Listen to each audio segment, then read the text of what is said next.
con la cena y un poco hablando del maridaje. Estábamos comentando que una de las cosas que este maridaje nos ha aportado es que estamos hablando de un vino que tiene 13 grados y medio. A ver, como va subiendo la temperatura del vino en la copa, se va notando, está claro. Como no nos... Pero se nota, ¿eh? Pero está bien integrado lo que es el vino. Eso habla muy bien del vino, quiere decir que está bien elaborado.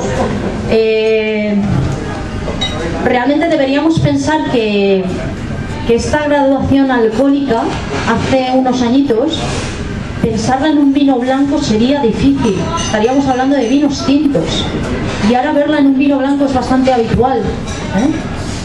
También es verdad que ahora nos vamos a los vinos tintos con 14. Pero eso es importante, que a pesar de que nuestra climatología nos esté dando esas frutas tan maduras por tanto azúcar y después se convierta eso en alcohol, que esté bien integrado en un vino es muy importante. Yo pienso que ha sido un maridaje interesante y ha sido agradable. La merlucita estaba muy buena, muy bien hecha en su punto, ¿eh? No estaba pasada, y nos hemos encontrado con eso, con un vino con mucha intensidad y muy agradable en boca, ¿de acuerdo?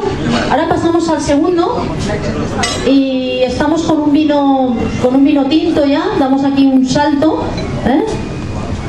Pasamos de vinos blancos a vinos tintos, pasamos de otro concepto a otro concepto de vino, ¿no?